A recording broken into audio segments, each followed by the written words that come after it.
Alright guys, real quick before we get into the video, OLIGHT is running a flash sale on the Odin, I believe it's the Odin, and I will have the information down in the description below the video with links to the sale. They are affiliate links. If you want to do any of that stuff, do it. If you don't, disregard. But I'm letting you know right up front, they're running a sale on June 17th, the day I'm releasing this video. So again, if you're watching this after June 17th, disregard, sale's not going to be going on. But if you're watching it on the 17th, if you want to pick up one of these, they're going to be on sale. All right, so links and information will be down below. All right, let's get on to the video. Hey guys, what's up? Today, we're going to talk about these Odin lights. Yes, let's talk about it. Yes, I said Odin lights. I meant to say OLIGHT lights, but they are Odins, right? They're both Odins. We have the Mini, the Odin Mini. We have the Odin full size, all right? The full-size Odin.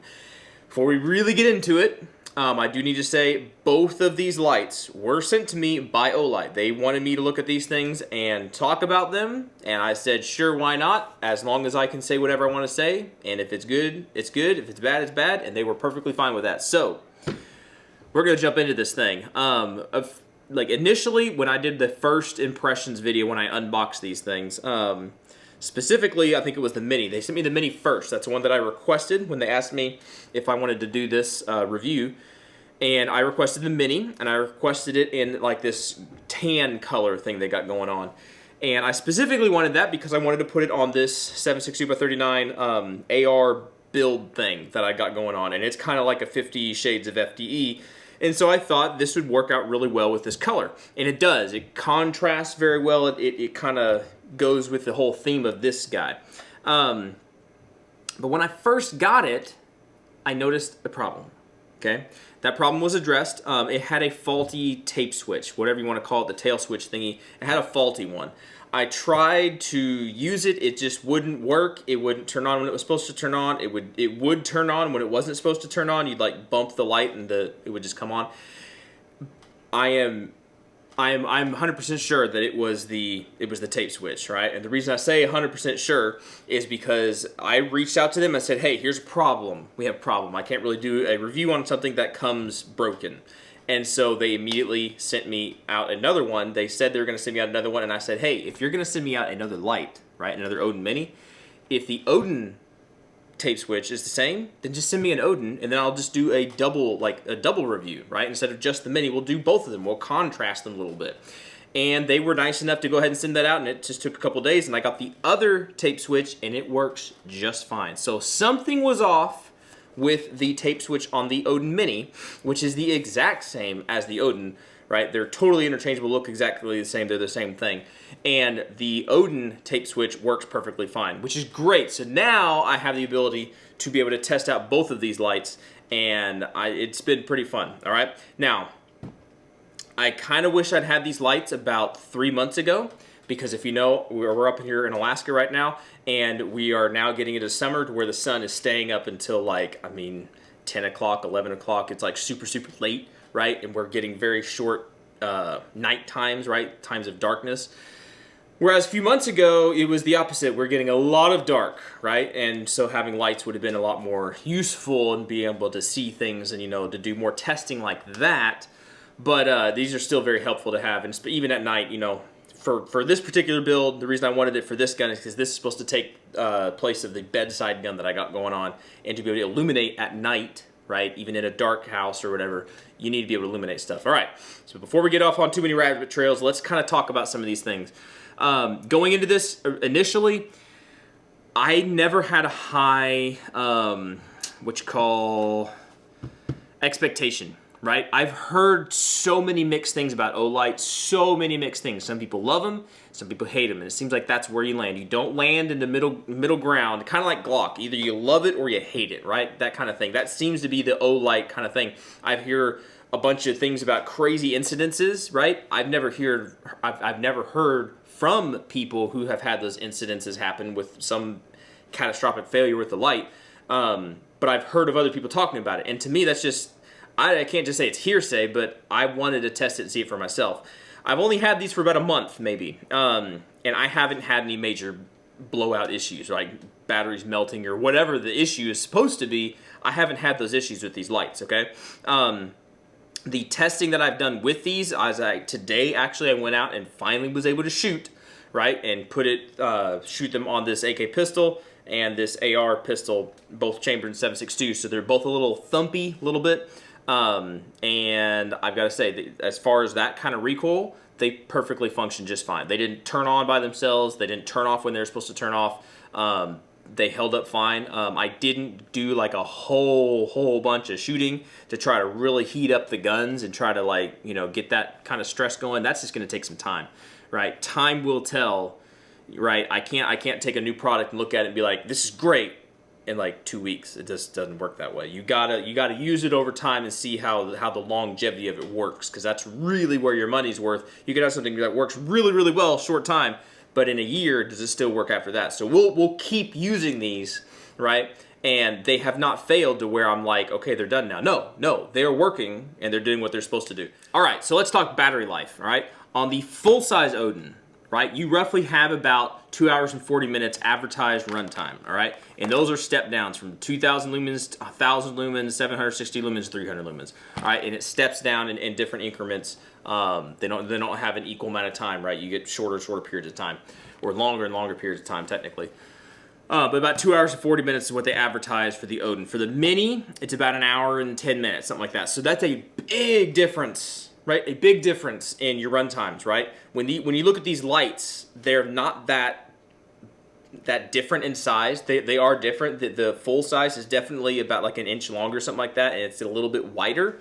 The battery's definitely bigger, and obviously it holds more charge. It lasts longer, okay? For me personally, I actually did, since I ran these, I ran them a couple times, and they came out to the Mini. You had your first step down at about 15 minutes, 20 seconds. The second step down was about 49 minutes and 2 seconds, and then the full run, full charge, full depletion was an hour and 17 minutes and 32 seconds. So that's how long the Odin went. And at the end of that time, the light shuts off, right? It's not like it just kind of dies down and gets dimmer and dimmer until it's like candlelight. No, it goes down to its lowest step, which on the Mini, it is what, 200 lumens. Remember back in the day, 65 lumens was like the hot snot, like that was the coolest stuff in the world. Well, this one, its lowest is at 200 lumens, and then it capped out, okay, and then it turned off. But that was at an hour and 17 minutes, okay? The full size, it had its first step down at 5 minutes, roughly 5 minutes, second step down at about 32 minutes,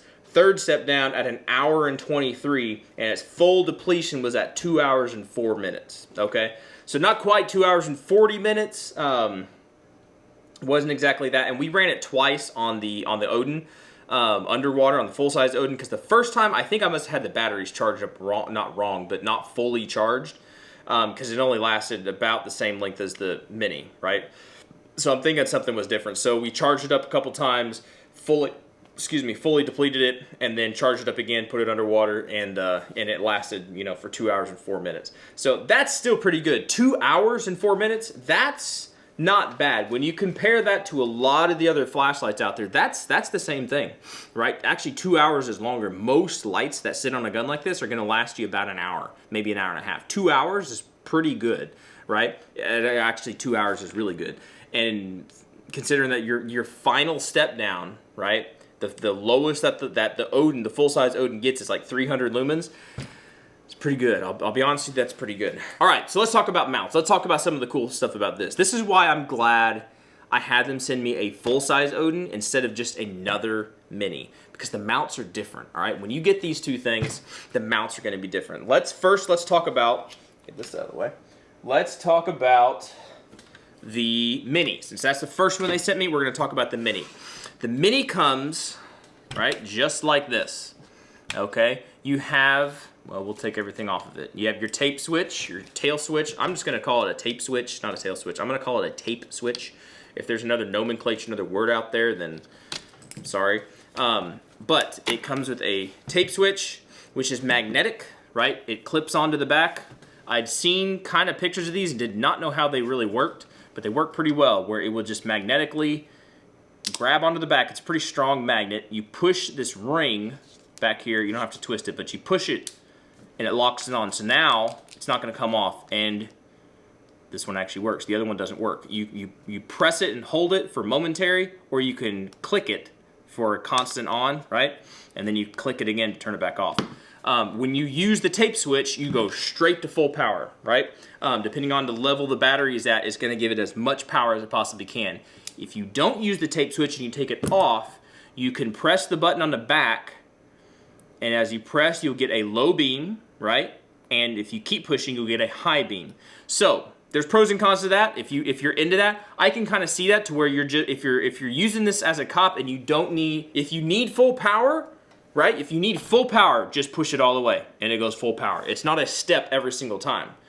Does that make sense? You know, if you slowly push, you're going to get a lower beam, right? So if you're trucking through the woods, whatever, obviously if you're using night vision, it's totally different kind of thing. That's a different whole ballpark of stuff, right? But if you're just trying to do a lower illumination, right, then you just lightly push and you get a lower beam. But if you need full power, you just push it all the way. That has its merit. That has a use, right? And it's got these little bitty triangle-looking teeth things on here, which kind of help the light not get bumped. If you bump into the back of this, these little nubs that stick out, they kind of keep you from accidentally turning the light on, which is good. That is great. It's not good, that's great. That's actually a really, really good thing. So that's some interesting stuff. I didn't know anything about that, right? Again, these are my first Olights, and they actually worked out really well that way, okay? Once we got the tape switch thing worked out. Another cool thing is the mount, right? The Mini comes with this little mount, right? It goes, I don't think you even have options on this. You might be able to get it off their website, I can't really remember, but it's an M-lock mount, right? So it goes straight into an M-lock, and then it's kind of like at an angle, or I know there's a term for it, an offset, right? It's kind of offset. And the way that it works is on these lights, get this thing off so you can possibly see, on the back of here, you see this little black thingy, right? That's the attachment point, the little black dealie on the back. That is the attachment point.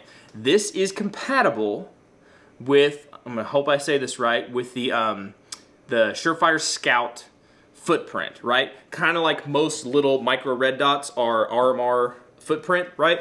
A lot of rifle weapon lights can have, a lot of the good ones have this kind of Scout profile, which means if you happen to have another mount, right? This is another offset mount for a Scout light. It goes straight on here and you get whatever screws. Screws do not come with this light because this mount doesn't come with this light, but you find screws that are gonna work, which in this case, I went to Lowe's and I got some 832 by ½ inch screws. So I got these little screws right here. Hopefully you can see that. And they work just fine. They mount into the little holes down here, right? If that shows up, they mount into those holes and you can secure that onto your Scout light mount. But I don't need a really Scout light mount because the mount that they provided is actually pretty stinking cool. It's pretty ingenious, right? It's kind of a quick detach, quick detach kind of thing. You got a little locking bar on the side, and if it's unlocked, there's only two positions. There's locked and unlocked. If it's unlocked, you can kind of push it in. Kind of like when you go to mount some optics, you push in the side, and it allows you to clip in the light, and then you just tighten it down. Same kind of concept here to where you could push that in, but you don't have to. You take the light, you line it up in these little tracks, and you push it forward, and it locks in. And that's locked in, right? Maybe you might be able to smash it out, but it's not really gonna just accidentally come out. To take it out, you have to push the bar in, and then you push it out, right? If you really want to lock it down, then you just lock the light in and you could smash on this and it's not going to just pop out. I have not had it pop out. Maybe if you ran over it with the train, you could pop it out, but I don't think anybody's going to be doing that, okay? That is cool. That keeps everything, I don't know if you can see the profile of that, but that keeps everything pretty dang tight. There's not a whole lot of extra bulk and things sticking out. That is really cool, all right? I know it probably sounds like I'm a whatever, but I'm telling you, coming into this whole Olight thing, and even the Odin or any of this, coming into this thinking I don't think I'm really gonna like this, but I'm gonna try it. They're surprising me. They're very much surprising me. Okay, so last thing with this, because this is the same on both of these, then we're gonna go take a look at the full size Odin. The tape switch, like I said, is magnetic in the back, and I will say this is magnetic in here, right? On the inside. If you let this flop around in your toolbox or all over the floor or wherever, You can get little metal shavings and particulate things that were going to attract themselves to this, right? Metal, because it's a magnet. If you do that, you might end up running into issues where it's not connecting properly. Those pieces of metal are keeping that little bitty nub, that little shiny nub right in the middle. My understanding, that's kind of what that has to be. That has to connect to this button here in the back. And if you have little metal shavings on there that are having a standoff, creating a space, your tape switch is not really going to work. So be very careful of that. They're not going. If you have it locked on there, there's no way for the metal pieces to really get in there, right? But if you just throw this around in your range bag and then you go put it on one day and it's not working, pull that off and check it, because that might be something that's being a problem. But this comes assembled like this, and it comes on this little pad. Black shirt and a black background doesn't go very well, or a black object. Comes with this little pad that just basically clips on. I want to say it's kind of like Streamlight's deal, but not exactly like Streamlight's deal. But it just clips onto the rail. And in my experience so far with this, it's been perfectly fine. This secures on here very well. It does what it needs to do, and it works. All right. So let's move on to the Odin, the full-size Odin. All right. Most of the features are all the same as far as the tape switch works, as far as the button on the back, all that kind of stuff works. It's just a little bit larger. Okay. Larger in diameter, larger in length. Better runtime, higher power, all that kind of stuff. The mount is also different. Remember I was saying I was glad that they sent me the full-size Odin because it is different. Okay. So if we take this guy off, I gotta unlock it. If we take this guy off, as you can see, same mount. All right, you can put this on any scout light kind of thing you got going on. But the mount is a Picatinny mount, right? And if you can see on here, you could mount the light on top of the Picatinny mount, or you could mount it to the side of the Picatinny mount. I'll try to take up some close pictures. If this doesn't show up, if it doesn't show up well, then I'll take some close-up pictures. But this is a Picatinny. This is not an M-LOK or a Keymod or any kind of other mount. This is a Picatinny mount. In my case, it works beautifully for this setup, right? This is a Papin 92, and I have, who makes this, the Ultimac rail on top, and I have an optic up here, all right? Well, I've been trying to figure out how to mount a light to this particular setup, because to me, if I'm gonna run a gun, right, in my house, not run around and shoot things in my house, but have it set somewhere, have it set by my bed or wherever where I'm gonna use the gun potentially to save a life inside of my residence, I need that to have some kind of an optic so I can have more precise aiming, right?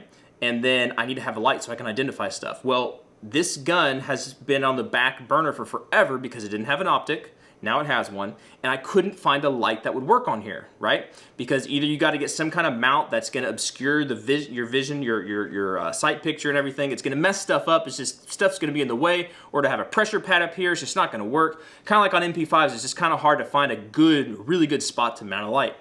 This surprisingly works super well. You don't even see the mount when you're looking through your optic. You don't even see it.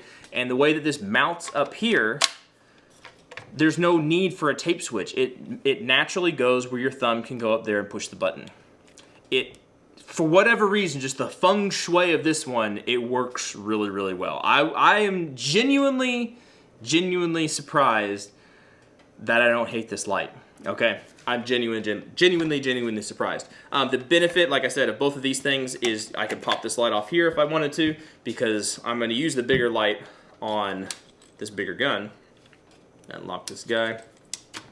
But you can take the smaller light, run it on the other mount. The mounts are all the same, right? As far as like, do they work on the different lights? Yes, they totally work. The tape switch works. If I can get it on. Hold on. There we go. No, you have to have it unlocked for it to go on. There you go. Tape switch works like it needs to. If you have it unlocked, don't be like an idiot, try to put it on lock. And this guy works here just fine. All right, so here's some comparison real quick. We have the, let's get it lined up this way, mount to mount. Yeah, that works. The Odin is on the right, my right, maybe your left, I don't know. And the Mini is over here. It should be pretty obvious. The Mini is the smaller one. The full-size Odin is the big one. As you can see, the Odin is about an inch longer, and it is ever so slightly thicker than the Mini, okay? But for the difference that you have there, if you're really trying to strip weight from your gun, right, and strip size and just get everything as compact as possible, the Mini is a good option. But if you can stand just a smidgen bit of more weight, right, and a little bit of more length, which if you're putting the light on the gun, I mean, there are very few circumstances where the length of a flashlight on the gun really matters. You get a lot more power, right? You get 2,000 lumens versus, I think the Mini has what, 1,200, 1,250, something like that. You get a lot more flame coming out of the end of this Odin than you do the Mini. But if you need, I mean, this is plenty bright, right? And this is not even fully charged up because I've been using it for a little while. This little Mini is plenty bright. That's why I'm going to put him on this shorter gun because it's for shorter, closer, and distances and everything. But the full size on the 7.62 AR, right? Because it can reach out a little bit further and do a little bit more of that kind of stuff. The mounts are definitely different. I kind of wish they did have a I'm trying to say an option to say I want this mount or that mount, or maybe send both mounts, maybe, because they both are really good in my opinion, and I haven't done massive drop tests and run over these things and like tried to destroy and break them, but they seem to be very well made. They really seem to be very well made. Granted, these were sent to me, so who knows if they were picked to be like, these are really good ones. I don't know anybody that really does that kind of stuff. These seem to be, I mean, obviously they weren't, or the tape switch would have worked before. So that should show you something. Yeah, that should show you something. All right, I'm kind of rambling on a little bit now. One thing that we did not touch on before is how in the world do you recharge these things? The benefit of these things in a lot of Olights is that they have a magnetic charging cable, kind of like you use with the Apple Watch, except these actually clip on. They kind of, I mean, it's a magnet. It's going to find its way onto it's self-center, and it's going to lock up on there. Or not lock up on there, but it's going to connect and start charging your light. So in theory, I could have this gun set by my bed, right? I could have this all locked up on here, right? Have it all locked up on here, set by my bed, have the charging cable charging, or you can't even see that, have the cable on here charging, sitting by my bed. If I need the gun, right, this can be plugged into the wall, the light can be fully charged, ready to go. I can grab the gun, it's gonna automatically pop off. I can use the gun, or use the light without the tape switch, but if I have a quick half second, I can just attach the tape switch that fast. It's an easy system that I will put it to the test over time to see how robust it is and how well it actually works. But like I said, once I've gotten this second tail cap, the other one has been fine. That's the only like bad thing that I can really have a slight concern about is the tape switch. And if the tape switch starts to fail, rip it off and just go for the button. That's kind of the nice thing about this. Some lights, Streamlight, right? With some of their lights, if you have the tape switch thing attached, you don't have a button, right? You have the tape switch. So if the tape switch somehow or other goes out, well, you got to take the whole system off, put the button, the regular clicky button on the back of the light. This thing doesn't do that. If the tape switch goes bad, you just rip off your tape switch and now you go straight for your button. It makes sense. It makes more sense than I ever thought that it actually would. And I think chagrined, is chagrined the right word, to where I was kind of being smug about these lights for a very long time. And maybe I need to reassess, because these seem to be some pretty good lights. I mean, the run times are great. The output is really good. They have a very tight hotspot, not a whole big, huge lot of spill, a lot of spill. Very, very defined zone of your hotspot, which can be good. It's not super, super condensed and small. It's big enough to do what you need to do, right? And if you shine it up in a room, the light's gonna start bouncing around. You're gonna light up stuff. But it's not just a huge flood beam. It's a pretty condensed light beam, and it works. It really, really works. Again, I think chagrined is the word to say. So anyway, guys, I will link down below in the video to these lights, or not specifically to the lights, but to OLIGHT. It is an affiliate link, so there is that to be said. I think I would get a kickback if you go through that link. Do it if you want. Don't do it if you want. It's no skin off my nose. I really don't care. I'm honestly just very surprised with these lights, and I wouldn't be telling you guys if this was a piece of crap. I would tell you it's a piece of crap. All right, that's something I told them straight up whenever they send it to me. If this works, it's great. I'll tell my people. If it doesn't work, yeah, I'm gonna tell my people. And so far, besides the tape switch, so far these things have worked, and I've been pleasantly surprised. All right, so that's pretty much it. If you have any questions about these lights, please let me know. I will get you the best answer I possibly can. If I don't know the answer, I'll figure it out for you, or I'll try to figure it out for you, or point you in the direction of somebody else that might know. If there's any things you want to be seeing done with these lights, like I'm not going to really like smash them with a hammer. It's not that kind of testing. I will use them more as time goes on and I get more time at the range, which my range time is way limited to what it used to be before, but I'm trying to get out there and do stuff. Like today I was able to get out and go shoot, and these things functioned fine. Like fine meaning they did what they were supposed to do. I didn't have any problems with them at all. None at all. So anyway, guys, hope you enjoyed that. Thank you, OLIGHT, for sending these things, and we'll see what comes in the future. We'll see what happens, all right? Y'all be good to be safe. Appreciate you watching, subscribing, and everything, and hopefully, we will catch y'all in the next video.